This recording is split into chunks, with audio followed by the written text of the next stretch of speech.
ಎಲ್ಲರಿಗೂ ನಮಸ್ಕಾರ ಸ್ನೇಹಿತರೆ. ಹೊಸ ವಿಡಿಯೋಗೆ ನಿಮ್ಮೆಲ್ಲರಿಗೂ ಸ್ವಾಗತ. ನಾನು ಇವತ್ತಿನ ಈ ಒಂದು ವಿಡಿಯೋದಲ್ಲಿ ಕ್ಲಾಸಿಫಿಕೇಷನ್ ಆಫ್ ಕಂಪ್ಯೂಟರ್ ಅಂದರೆ ಕಂಪ್ಯೂಟರ್ನ ಯಾವ ರೀತಿಯಾಗಿ ವರ್ಗೀಕರಣ ಮಾಡಿದ್ದಾರೆ ಅನ್ನೋದ್ರ ಬಗ್ಗೆ ಡಿಸ್ಕಸ್ ಮಾಡ್ತಾ ಹೋಗ್ತೀನಿ. ವಿಡಿಯೋ ತುಂಬಾ ಇನ್ಫಾರ್ಮೇಟಿವ್ ಆಗಿರುತ್ತೆ, at the same time interesting ಆಗಿ ಕೂಡ ಇರುತ್ತೆ. ಸೊ ವಿಡಿಯೋನ ಎಲ್ಲೂ ಸ್ಕಿಪ್ ಮಾಡದೆ ಪೂರ್ತಿಯಾಗಿ ನೋಡ್ತಾ ಹೋಗಿ.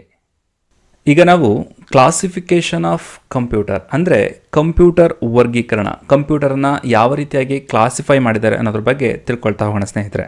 ಕಂಪ್ಯೂಟರ್ನ ಒಟ್ಟು 3 ರೀತಿಯಾಗಿ ಕ್ಲಾಸಿಫೈ ಮಾಡಿದ್ದಾರೆ. ಅದರಲ್ಲಿ ಮೊದಲನೇದು ಬೇಸ್ಡ್ ಆನ್ ಸೈಜ್ ಅಂದರೆ ಗಾತ್ರದ ಆಧಾರದ ಮೇಲೆ ಕಂಪ್ಯೂಟರ್ನ ಕ್ಲಾಸಿಫೈ ಮಾಡಿದ್ದಾರೆ. ಮತ್ತೊಂದು ಬೇಸ್ಡ್ ಆನ್ ಫಂಕ್ಷನ್ ಅಂದರೆ ಕಾರ್ಯದ ಆಧಾರದ ಮೇಲೆ, ಅಂದರೆ ಅದು ಯಾವ ರೀತಿಯಾಗಿ ಕಾರ್ಯವನ್ನು ನಿರ್ವಹಿಸುತ್ತೆ ಅನ್ನೋ ಆಧಾರದ ಮೇಲೆ ಆ ಕಂಪ್ಯೂಟರ್ನ ಕ್ಲಾಸಿಫೈ ಮಾಡಿದ್ದಾರೆ.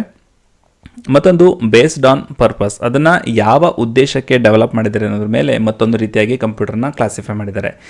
ಈಗ ಇವಿಷ್ಟು ಅಂದರೆ ಈ 3 ಕ್ಲಾಸಿಫಿಕೇಷನ್ ಬಗ್ಗೆ ತಿಳ್ಕೊಳ್ಳುವಂಥ ಪ್ರಯತ್ನವನ್ನು ಮಾಡೋಣ ಸ್ನೇಹಿತರೆ.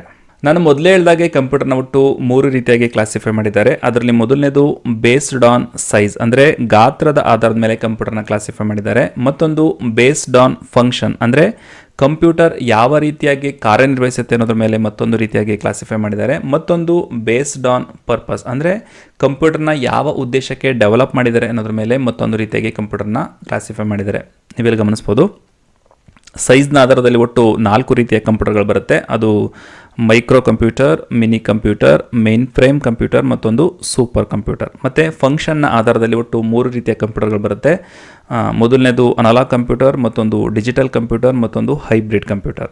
ಮತ್ತು ಬೇಸ್ಡ್ ಆನ್ ಪರ್ಪಸ್ ಅಂದರೆ ಯಾವ ಉದ್ದೇಶದ ಮೇಲೆ ಅನ್ನೋದ್ರ ಮೇಲೆ ಒಟ್ಟು 2 ರೀತಿಯ ಕಂಪ್ಯೂಟರ್ಗಳು ಬರುತ್ತೆ. ಅದರಲ್ಲಿ ಮೊದಲನೇದು ಸ್ಪೆಷಲ್ ಪರ್ಪಸ್ ಕಂಪ್ಯೂಟರ್, ಮತ್ತೊಂದು ಜನರಲ್ ಪರ್ಪಸ್ ಕಂಪ್ಯೂಟರ್. ಇವಿಷ್ಟು ಕ್ಲಾಸಿಫಿಕೇಷನ್ ಬಗ್ಗೆ ಈಗ ತುಂಬ ನಾವು ಡೀಟೇಲ್ ಆಗಿ ನೋಡ್ತಾ ಹೋಗೋಣ. ಅಂದರೆ ಒಂದೊಂದೇ ಕ್ಲಾಸಿಫಿಕೇಷನ್ ಬಗ್ಗೆ ಈಗ ನಾವು ತಿಳ್ಕೊಳ್ಳುವಂಥ ಪ್ರಯತ್ನವನ್ನು ಮಾಡೋಣ. ಮೊದಲಿಗೆ ನಾವು ಬೇಸ್ಡ್ ಆನ್ ಸೈಜ್ ಅಂದರೆ ಗಾತ್ರದ ಆಧಾರದಲ್ಲಿ ಯಾವ ರೀತಿಯಾಗಿ ಕಂಪ್ಯೂಟರ್ನ ಕ್ಲಾಸಿಫೈ ಮಾಡಿದ್ದಾರೆ ಅನ್ನೋದನ್ನ ತಿಳ್ಕೊಳ್ಳೋಣ. ಇದರಲ್ಲಿ ಒಟ್ಟು 4 ರೀತಿಯ ಕಂಪ್ಯೂಟರ್ಗಳು ಬರುತ್ತೆ. ಅದರಲ್ಲಿ ಮೊದಲನೇದು ಮೈಕ್ರೋ ಕಂಪ್ಯೂಟರ್, ಎರಡನೇದು ಮಿನಿ ಕಂಪ್ಯೂಟರ್, ಮೂರನೇದು ಮೇನ್ ಫ್ರೇಮ್ ಕಂಪ್ಯೂಟರ್, ನಾಲ್ಕನೇದು ಸೂಪರ್ ಕಂಪ್ಯೂಟರ್. ಈ 4 ಕಂಪ್ಯೂಟರ್ಗಳನ್ನು ಬೇಸ್ಡ್ ಆನ್ ಸೈಜ್ ಅಂದರೆ ಗಾತ್ರದ ಆಧಾರದ ಮೇಲೆ ಕ್ಲಾಸಿಫೈ ಮಾಡಿದ್ದಾರೆ. ಈಗ ಇವಿಷ್ಟು ಕಂಪ್ಯೂಟರ್ಗಳ ಬಗ್ಗೆ ತುಂಬ ಡೀಟೇಲ್ ಆಗಿ ತಿಳ್ಕೊಳ್ತಾ ಹೋಗೋಣ ಸ್ನೇಹಿತರೆ. ಮೊದಲಿಗೆ ಈಗ ನಾವು ಮೈಕ್ರೋ ಕಂಪ್ಯೂಟರ್ ಬಗ್ಗೆ ತಿಳ್ಕೊಳ್ಳೋಣ. Also called as P C ಅಂದರೆ ಈ ಒಂದು ಮೈಕ್ರೋ ಕಂಪ್ಯೂಟರ್ನ ಪಿ ಸಿ ಅಂದರೆ ಪರ್ಸನಲ್ ಕಂಪ್ಯೂಟರ್ ಅಂತ ಕೂಡ ಕರೀತಾರೆ.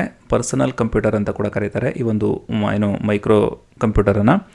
ಡಿಸೈನ್ಡ್ ಫಾರ್ ಇಂಡಿವಿಜುವಲ್ ಯೂಸ್ ಅಂತಂದರೆ ಈ ಒಂದು ಕಂಪ್ಯೂಟರನ್ನು ಇಂಡಿವಿಜುವಲ್ ಯೂಸ್ಗೆ ಡಿಸೈನ್ ಮಾಡಿದ್ದಾರೆ. ಅಂದರೆ one user at a time ಅಂದರೆ ಒಬ್ಬ ಬಳಕೆದಾರ ಒಂದು ಬಾರಿಗೆ ಮಾತ್ರ ಇದನ್ನು ಬಳಸೋದಕ್ಕೆ ಸಾಧ್ಯ. ಅಂತಂದರೆ ಮಲ್ಟಿಪಲ್ ಯೂಸರ್ ಈ ಒಂದು ಕಂಪ್ಯೂಟರ್ನ ಬಳಸೋದಕ್ಕೆ ಸಾಧ್ಯ ಇರೋದಿಲ್ಲ. ಯಾವ ಕಂಪ್ಯೂಟರ್ನ? ಮೈಕ್ರೋ ಕಂಪ್ಯೂಟರ್ನ. Smallest in size and processing power. ಈ ಒಂದು ಕಂಪ್ಯೂಟರ್ ಸೈಜ್ನಲ್ಲಿ ತುಂಬ ಚಿಕ್ಕದಾಗಿರುತ್ತೆ ಮತ್ತು ಇದರ ಪ್ರೊಸೆಸಿಂಗ್ ಪವರ್ ತುಂಬ ಕಡಿಮೆ ಇರುತ್ತೆ. ಯಾಕಂತಂದರೆ ಈ ಒಂದು ಮೈಕ್ರೋ ಕಂಪ್ಯೂಟರ್ಗಳಲ್ಲಿ ಸಿಂಗಲ್ ಪ್ರೊಸೆಸರ್ನ ಬಳಸ್ತಾರೆ. ಸಿಂಗಲ್ ಪ್ರೊಸೆಸರ್ ಅಂತಂದರೆ ಈ ಒಂದು ಕಂಪ್ಯೂಟರ್ನಲ್ಲಿ ಕೇವಲ ಒಂದೇ ಒಂದು ಪ್ರೊಸೆಸರ್ ಇರುತ್ತೆ. ಸೊ ಹಾಗಾಗಿ ಈ ಒಂದು ಕಂಪ್ಯೂಟರ್ ತುಂಬ ಪ್ರೊಸೆಸಿಂಗ್ ಪವರ್ ಇದರದ್ದು ಕಡಿಮೆ ಇರುತ್ತೆ ಕಂಪೇರ್ ಟು ಬೇರೆ ಕಂಪ್ಯೂಟರ್, ಮತ್ತು ಇದರ ಸೈಜ್ ಕೂಡ ತುಂಬ ಚಿಕ್ಕದಾಗಿರುತ್ತೆ. ಆದರೆ ನೀವು ಸೂಪರ್ ಕಂಪ್ಯೂಟರ್ ಅಂತ ತಗೊಂಡ್ರೆ ಅದರಲ್ಲಿ ಸುಮಾರು 1,000ಕ್ಕಿಂತ ಹೆಚ್ಚು ಪ್ರೊಸೆಸರ್ಗಳು ಕೆಲಸವನ್ನು ಮಾಡುತ್ತೆ at a time. Next mainly used for general task. ಈ ಒಂದು ಮೈಕ್ರೋ ಕಂಪ್ಯೂಟರ್ಗಳನ್ನು ಜನರಲ್ ಟಾಸ್ಕನ್ನು ಮಾಡೋದಕ್ಕೋಸ್ಕರ ಡಿಸೈನ್ ಮಾಡಿದ್ದಾರೆ. ಸಚಸ್ ಅಂದರೆ ಅದು ಯಾವುದ್ಯಾವುದು ಅಂತಂದರೆ ಬ್ರೌಸಿಂಗ್ ಇರ್ಬೋದು, ಗೇಮಿಂಗ್ ಇರ್ಬೋದು, ಅಥವಾ ವಿಡಿಯೋ ಎಡಿಟಿಂಗ್ ಇರ್ಬೋದು, ಅಥವಾ ಇಮೇಜನ್ನು ನೋಡೋದಿರ್ಬೋದು. ಈ ರೀತಿಯ ಜನರಲ್ ಟಾಸ್ಕನ್ನು ಮಾಡೋದಕ್ಕೆ ಈ ಒಂದು ಮೈಕ್ರೋ ಕಂಪ್ಯೂಟರ್ಗಳನ್ನು ಡಿಸೈನ್ ಮಾಡಿರ್ತಾರೆ. ನೀವಿಲ್ಲಿ ಗಮನಿಸ್ಬೋದು, ಇದು ಮೈಕ್ರೋ ಕಂಪ್ಯೂಟರ್ಗಳಿಗೆ ಉದಾಹರಣೆಯಾಗಿದೆ. ಡೆಸ್ಕ್ಟಾಪ್ ಇಲ್ಲಿ ನೋಡ್ತಾ ಇದ್ರಲ್ಲ, ಇದು ಡೆಸ್ಕ್ಟಾಪ್. ಮತ್ತು ಲ್ಯಾಪ್ಟಾಪ್ ನೀವು ನೋಡೇ ಇರ್ತೀವಿ, ಇದು ಲ್ಯಾಪ್ಟಾಪ್, ಇದು ಮೈಕ್ರೋ ಕಂಪ್ಯೂಟರ್ಗೆ ಉದಾಹರಣೆಯಾಗಿದೆ. ಟ್ಯಾಬ್ಲೆಟ್ ಇದು ಸ್ವಲ್ಪ ಮೊಬೈಲ್ಗಿಂತ ದೊಡ್ಡದಾಗಿರುತ್ತೆ, ಇದು ಮೈಕ್ರೋ ಕಂಪ್ಯೂಟರ್ಗೆ ಉದಾಹರಣೆಯಾಗಿದೆ. ಮತ್ತು ಸ್ಮಾರ್ಟ್ಫೋನ್, ನೀವು ಬಳಸುವಂಥ ಸ್ಮಾರ್ಟ್ಫೋನ್, ಇವೆಲ್ಲನೂ ಮೈಕ್ರೋ ಕಂಪ್ಯೂಟರ್ಗೆ ಉದಾಹರಣೆಯಾಗಿದೆ. ನೆಕ್ಸ್ಟ್ ಈಗ ನಾವು ಮಿನಿ ಕಂಪ್ಯೂಟರ್ ಬಗ್ಗೆ ತಿಳ್ಕೊಳ್ಳೋಣ. Also called as mid range computer. ಈ ಒಂದು ಮಿನಿ ಕಂಪ್ಯೂಟರನ್ನು ಏನಂತ ಕರೀತಾರೆ? ಮಿಡ್ ರೇಂಜ್ ಕಂಪ್ಯೂಟರ್ ಅಂತ ಕೂಡ ಕರೀತಾರೆ, ಅಥವಾ ಕನ್ನಡದಲ್ಲಿ ನೀವು ಮಧ್ಯಮ ವರ್ಗದ ಕಂಪ್ಯೂಟರ್ ಅಂತ ಕೂಡ ಕರಿಬೋದು. ಸೊ ಈ ಒಂದು ಮಿಡ್ ರೇಂಜನ್ನು ದಯವಿಟ್ಟು ಮಿಡ್ಲ್ ಕ್ಲಾಸ್ ಜೊತೆಗೆ ಕನ್ಫ್ಯೂಷನ್ ಮಾಡ್ಕೊಳ್ಳೋದಕ್ಕೆ ಹೋಗಬೇಡಿ. ಅದನ್ನು ಬೇರೆ ಇದನ್ನು ಬೇರೆ. ಯಾಕಂತಂದರೆ ಈ ಒಂದು ಮೈಕ್ರೋ ಕಂಪ್ಯೂಟರ್ ಫಸ್ಟು ನಾನು ಹೇಳಿದ್ನಲ್ಲ, ಈ ಒಂದು ಮೈಕ್ರೋ ಕಂಪ್ಯೂಟರ್ ನಡುವೆ ಮತ್ತು ಅದು ಮೇನ್ ಫ್ರೇಮ್ ಕಂಪ್ಯೂಟರ್ ಇದೆಯಲ್ಲ, ಇದರ ನಡುವೆ ಈ ಒಂದು ಮಿನಿ ಕಂಪ್ಯೂಟರ್ ಬರೋದ್ರಿಂದ ಈ ಒಂದು ಮಿನಿ ಕಂಪ್ಯೂಟರ್ನ ಏನಂತ ಕರೀತಾರೆ, ಮಿಡ್ ರೇಂಜ್ ಕಂಪ್ಯೂಟರ್ ಅಂತ ಕರೀತಾರೆ. ಸಪೋರ್ಟ್ಸ್ ಮಲ್ಟಿಪಲ್ ಯೂಸರ್ಸ್ ಅಂದರೆ ಈ ಒಂದು ಕಂಪ್ಯೂಟರ್ನ ಮಲ್ಟಿಪಲ್ ಯೂಸರ್ಗಳು ಅಂದರೆ ಸಾಕಷ್ಟು ಬಳಕೆದಾರರು ಒಂದೇ ಸಮಯಕ್ಕೆ ಬಳಸ್ಬೋದು.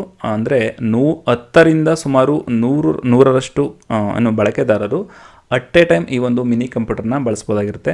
ಸೊ ಹಾಗಾಗಿ ಈ ಒಂದು ಕಂಪ್ಯೂಟರ್ನ ಎಲ್ಲಿ ಬಳಸ್ತಾರೆ ಅಂತಂದರೆ small organisations, typically used in small organisations ಅಂತಂದರೆ ಈ ಒಂದು ಮಿನಿ ಕಂಪ್ಯೂಟರ್ನ ಸಣ್ಣ ಪುಟ್ಟ ಸಂಸ್ಥೆಗಳಲ್ಲಿ ಬಳಸ್ತಾರೆ. ಅಂದರೆ ಯಾವುದ್ಯಾವುದು ಅಂತಂದರೆ ಅದು ಲ್ಯಾಬ್ಗಳಲ್ಲಿ ಬಳಸ್ತಾರೆ, ಫ್ಯಾಕ್ಟರಿಗಳಲ್ಲಿ ಬಳಸ್ತಾರೆ ಮತ್ತು ಯೂನಿವರ್ಸಿಟಿ, ಈ ರೀತಿಯ ಸಣ್ಣ ಪುಟ್ಟ ಸಂಸ್ಥೆಗಳಲ್ಲಿ ಈ ಒಂದು ಮಿನಿ ಕಂಪ್ಯೂಟರ್ನ ಬಳಸ್ತಾರೆ ಸ್ನೇಹಿತರೆ.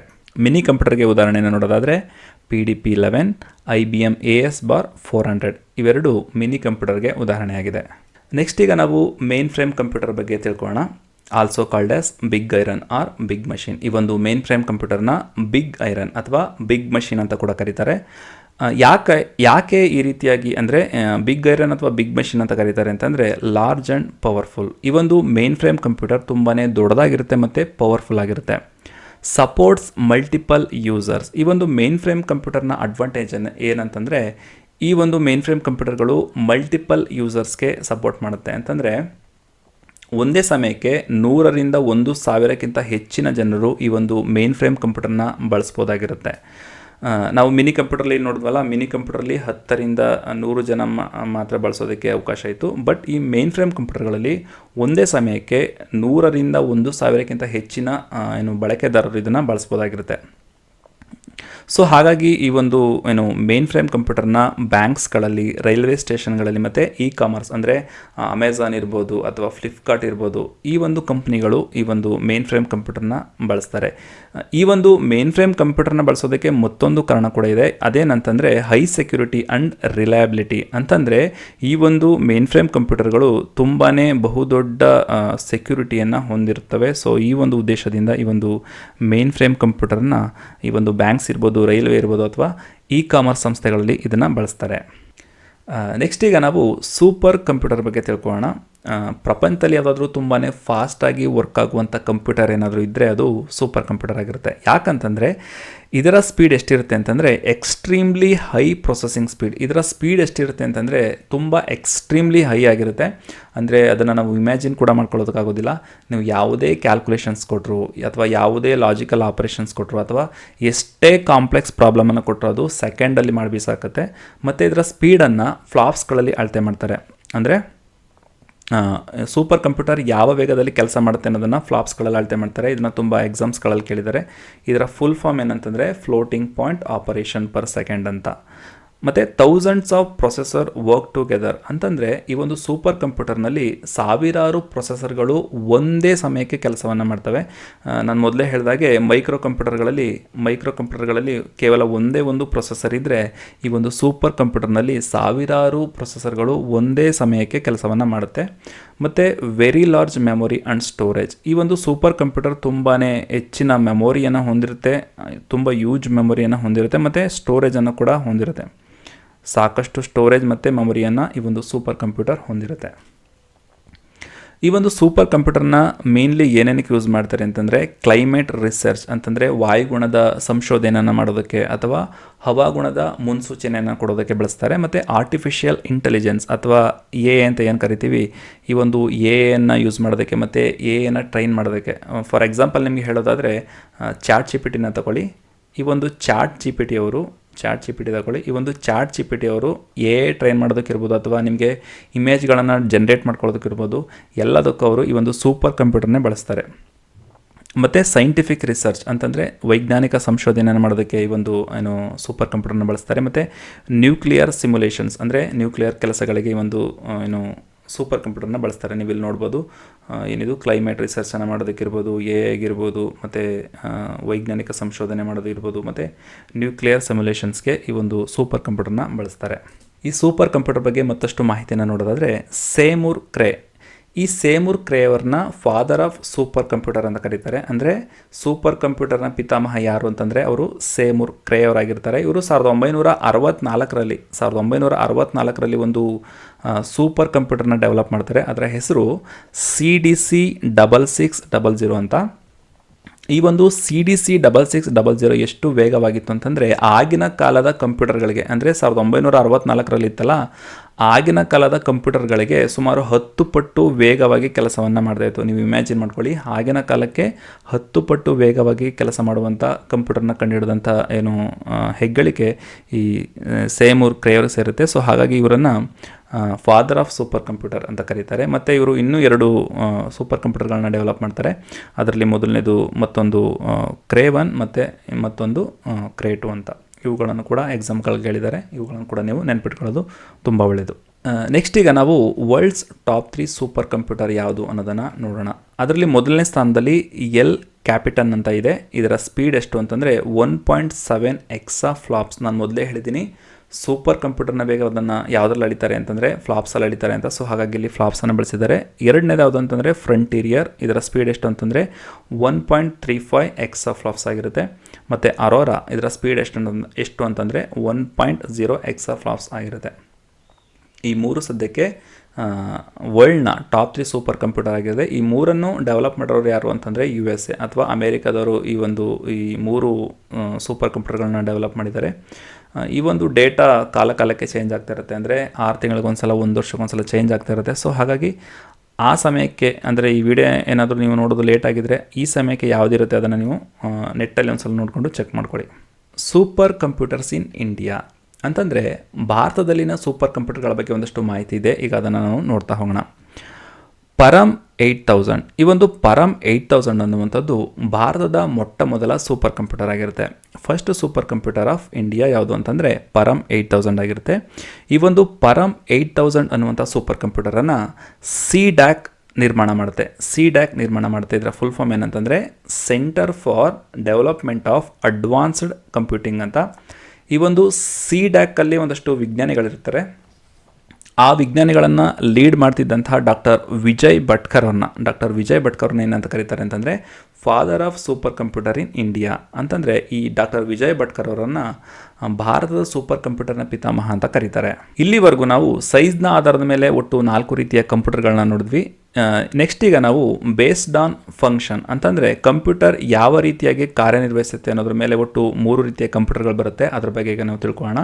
ಅದರಲ್ಲಿ ಮೊದಲನೇದು ಅನಲಾಗ್ ಕಂಪ್ಯೂಟರ್, ಎರಡನೇದು ಡಿಜಿಟಲ್ ಕಂಪ್ಯೂಟರ್, ಮತ್ತೊಂದು ಹೈಬ್ರಿಡ್ ಕಂಪ್ಯೂಟರ್. ಇವುಗಳ ಬಗ್ಗೆ ಈಗ ನಾವು ತಿಳ್ಕೊಳ್ಳೋಣ. ಫಸ್ಟ್ ನಾವು ಅನಲಾಗ್ ಕಂಪ್ಯೂಟರ್ ಬಗ್ಗೆ ತಿಳ್ಕೊಳ್ಳೋಣ.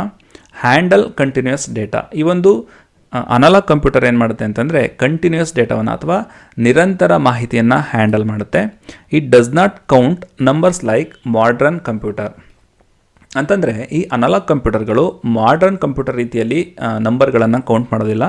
ಇದು ಯಾವ ರೀತಿ ವರ್ಕ್ ಆಗುತ್ತೆ ಅಂತಂದರೆ it works using real physical things. ಅಂತಂದರೆ ಈ ಒಂದು ಅನಲಾಗ್ ಕಂಪ್ಯೂಟರ್ಗಳು ಫಿಸಿಕಲ್ ಕ್ವಾಂಟಿಟಿಯನ್ನು ಯೂಸ್ ಮಾಡಿಕೊಂಡು, ಅಂದರೆ ಅದು ವೋಲ್ಟೇಜ್ ಇರ್ಬೋದು, ಟೆಂಪ್ರೇಚರ್ ಇರ್ಬೋದು, ಪ್ರೆಷರ್ ಇರ್ಬೋದು, ಇವುಗಳನ್ನು ಯೂಸ್ ಮಾಡಿಕೊಂಡು ವರ್ಕ್ ಆಗುತ್ತೆ. ನಿಮಗೆ ಇನ್ನೂ ಸಿಂಪಲಾಗಿ ಎಕ್ಸ್ಪ್ಲೇನ್ ಮಾಡೋದಾದರೆ ಒಂದು ನದಿ ಹರಿತಾ ಇರುತ್ತೆ ಅಂತ ಅಂದ್ಕೊಳ್ಳಿ. ಒಂದು ನದಿ ಹರಿತಾ ಇರ್ತದೆ.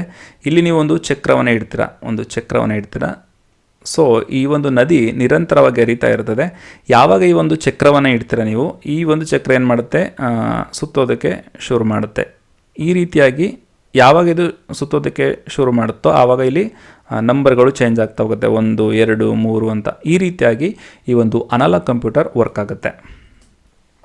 ನೆಕ್ಸ್ಟು ಈ ಅನಲಾಗ್ ಕಂಪ್ಯೂಟರ್ಗೆ ಉದಾಹರಣೆನ ನೋಡೋದಾದರೆ ಅದರಲ್ಲಿ ಮೊದಲನೇದು ಸ್ಪೀಡೋಮೀಟರ್. ನೀವು ಇಲ್ಲಿ ಗಮನಿಸ್ಬೋದು, ಇದು ಸ್ಪೀಡೋಮೀಟರ್. ಇದನ್ನು ಸ್ಪೀಡನ್ನು, ಒಂದು ಆಬ್ಜೆಕ್ಟ್ ಎಷ್ಟು ಸ್ಪೀಡಲ್ಲಿ ಹೋಗ್ತಾ ಇದೆ ಅನ್ನೋದನ್ನು ಅಳತೆ ಮಾಡೋದಕ್ಕೆ ಬಳಸ್ತಾರೆ. ಮತ್ತು ವೋಲ್ಟ್ ಮೀಟರ್, ಈ ಒಂದು ವೋಲ್ಟ್ ಮೀಟರನ್ನು ಎಷ್ಟು ವೋಲ್ಟೇಜ್ ಇದೆ ಅನ್ನೋದನ್ನು ನೋಡೋದಕ್ಕೆ ಬಳಸ್ತಾರೆ. ಮತ್ತು ಥರ್ಮೋಮೀಟರ್, ಈ ಒಂದು ಥರ್ಮೋಮೀಟರನ್ನು ಟೆಂಪ್ರೇಚರನ್ನು ನೋಡೋದಕ್ಕೆ ಬಳಸ್ತಾರೆ. ಇವೆಲ್ಲದ್ರ ಬಗ್ಗೆ ನೀವು ತಿಳ್ಕೊಂಡಿರ್ತೀರ. ಸೊ ಇವೆಲ್ಲನೂ ಅನಲಾಗ್ ಕಂಪ್ಯೂಟರ್ಗೆ ಉದಾಹರಣೆಗಳಾಗಿವೆ. ನೆಕ್ಸ್ಟ್ ಈಗ ನಾವು ಡಿಜಿಟಲ್ ಕಂಪ್ಯೂಟರ್ ಬಗ್ಗೆ ತಿಳ್ಕೊಳ್ಳೋಣ. It works with numbers are digit. ಈ ಒಂದು ಡಿಜಿಟಲ್ ಕಂಪ್ಯೂಟರ್ಗಳು ನಂಬರ್ ಅಥವಾ ಡಿಜಿಟ್ನ ಮುಖಾಂತರ ವರ್ಕ್ ಆಗುತ್ತೆ, ಅಥವಾ ಕನ್ನಡದಲ್ಲಿ ಹೇಳೋದಾದರೆ ಸಂಖ್ಯೆಗಳು ಅಂತ ಹೇಳ್ಬೋದು. ಈ ಸಂಖ್ಯೆಗಳನ್ನು ಬಳಸ್ಕೊಂಡು ಯಾವೆಲ್ಲ ಕಂಪ್ಯೂಟರ್ಗಳು ವರ್ಕ್ ಆಗುತ್ತೋ ಅದೆಲ್ಲನೂ ಡಿಜಿಟಲ್ ಕಂಪ್ಯೂಟರ್ ಆಗಿರುತ್ತೆ. ಮತ್ತು ಈ ಒಂದು ಡಿಜಿಟಲ್ ಕಂಪ್ಯೂಟರ್ಗಳು ಡೇಟಾವನ್ನು ಬೈನರಿ ಫಾರ್ಮ್ನಲ್ಲಿ, ಅಂದರೆ 0 ಮತ್ತು 1ನಲ್ಲಿ ಪ್ರೋಸೆಸ್ ಮಾಡುತ್ತೆ. ಅಂದರೆ ನೀವು ಯಾವುದೇ ಡೇಟಾವನ್ನು ಕೊಟ್ಟರು ಈ ಒಂದು ಡಿಜಿಟಲ್ ಕಂಪ್ಯೂಟರ್ಗಳು ಬೈನರಿ ಫಾರ್ಮ್ನಲ್ಲಿ ಅದನ್ನು ಪ್ರೋಸೆಸ್ ಮಾಡುತ್ತೆ. ಅಷ್ಟೇ ಅಲ್ಲದೆ it can perform simple to complex problem.